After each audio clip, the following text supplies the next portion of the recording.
Salve a tutti, buongiorno, sono Mario Flore da Elmas. Siamo arrivati a 380° giorno di resistenza. Per chi non conosce la mia vicenda, per capire la mia protesta, se ha piacere di conoscerla, mi può cercare in YouTube oppure nel mio blog. Cercate in Google Flore Mario. Per chi mi conosce, un appello, aggiornamento di oggi, 5 marzo 2020. Tutti sapete la mia storia, che mi hanno privato di beni essenziali e siamo arrivati al punto: vi sembra normale richiedere un servizio essenziale che mi è stato tolto con prepotenza? Ricordate lo slaccio del 18 febbraio 2019.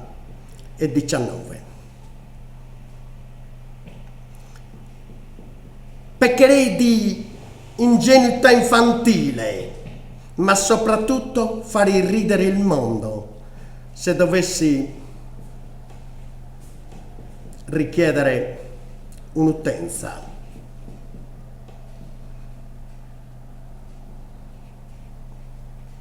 E dare la soddisfazione a quelli che con odio feroce mi hanno pulito, togliendomi ogni diritto, privandomi della corrente Enel, che ho continuato a pagare per tutto il 2019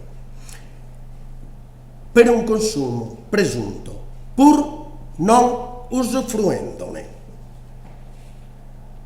Il 18 febbraio del 2020, esattamente un anno dopo lo slaccio della corrente dal mio contatore,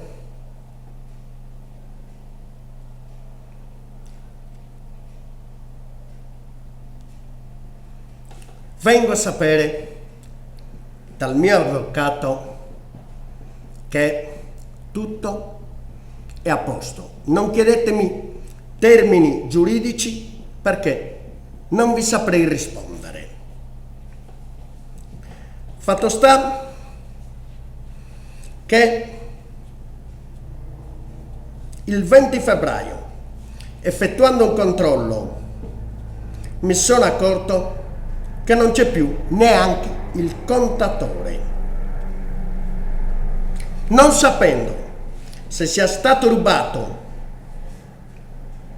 oppure tolto da autorizzati a questo servizio e non trovando nessuna comunicazione, mi sono preso il sicuro e ho fatto denuncia a chi di dovere. A questo punto devo fare una scelta: continuare essa resistenza. In poche parole, si riparte da dove ebbe inizio questa storia. Con la consolidata maestria ponzio-romana viene rimandata al mittente delle guide indiane di Elmas, probi servitori allo Stato invasore italiano, che con la legge non uguale per tutti della Costituzione più bella del mondo vengo condannato a continuare a subire il diniego montato ad arte con notifiche delle guide indiane di Elmas. Per chi non lo avesse capito, tutto questo è una persecuzione politica mascherata da un abuso edilizio condonato, ma artatamente manipolato con un susseguirsi di notifiche che mi hanno gravato di spese e privato di beni essenziali per la vita e la dignità di persona umana. Una persecuzione alle mie idee, non perché sono abusivo, ma perché sono indipendentista, che non riconosco l'autorità dello Stato invasore italiano. Lo stesso Stato che occupa militarmente la Sardegna e si è costruito con la prepotenza i poligoni militari più grandi d'Europa e sottomesso il popolo sardo all'ubbidienza e punire chi si ribella. E io sono un esempio, uno dei tanti. A questo punto, al 380° giorno dello slaccio, sono ancora senza corrente e col contatore che non so che fine abbia fatto. Mi sembra ovvio, continuerò sa resistenza, continuerò sa ribellia contro sa prepotenza. Dove sono finiti i miei diritti di cittadino sardo? Non sono italiano e pretendo rispetto. Sono in casa mia, vivo nella mia nazione. Voglio la mia libertà, pretendo i miei diritti. Dove sono i valori, il rispetto di cui fa tanto vanto il garante capo supremo dello Stato invasore, garante della legge, non uguale per tutti per come viene applicata.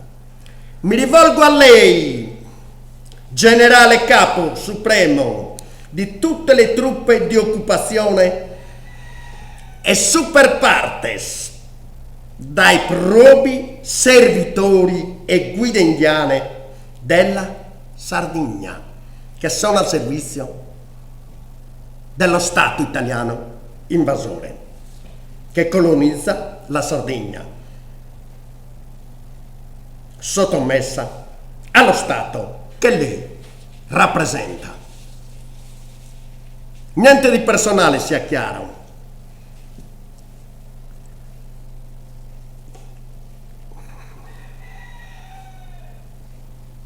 Come sia evidente l'uso della lingua per me straniera.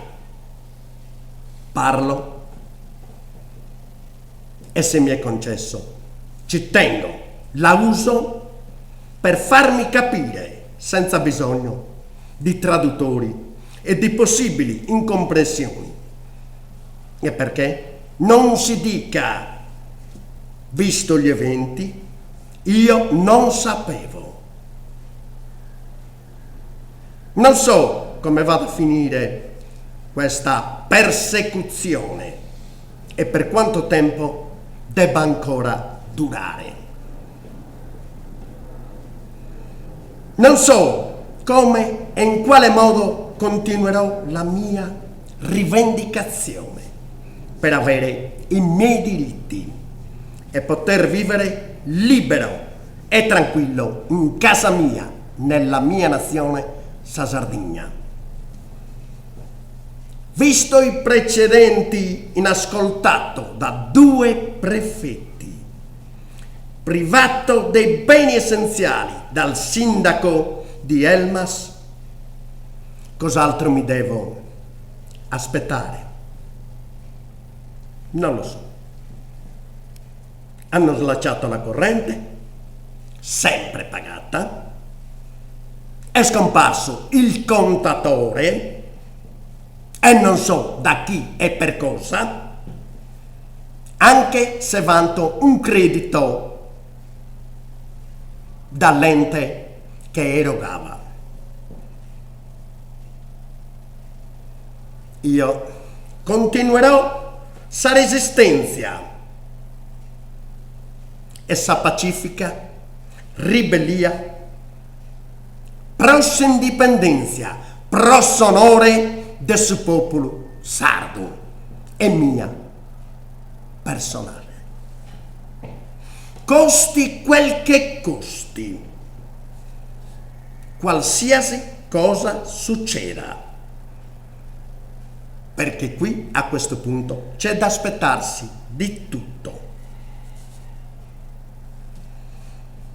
Sapete che il responsabile di leggi e di scelte. Conoscete i mandanti. Qualsiasi cosa mi succeda, tutti lo sanno. A questo punto ringrazio l'avvocato Gianfranco Sollai che brillantemente e con grande impegno ha seguito la causa legale. Ringrazio l'associazione Libertade che mi sono stati vicini e mi hanno dato solidarietà.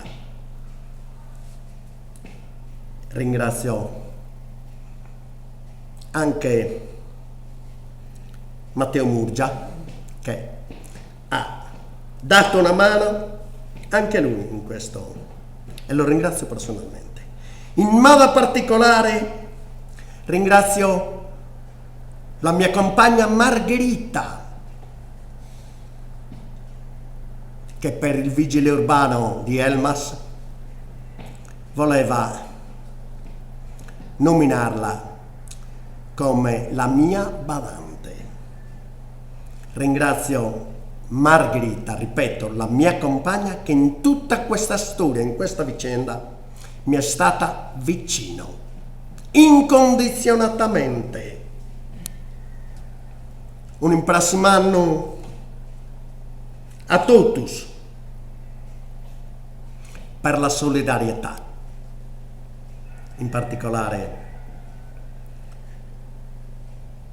Zorzovano de Scida, Circolo Chavez e tutto il mondo indipendentista, tutto, movimenti e partiti,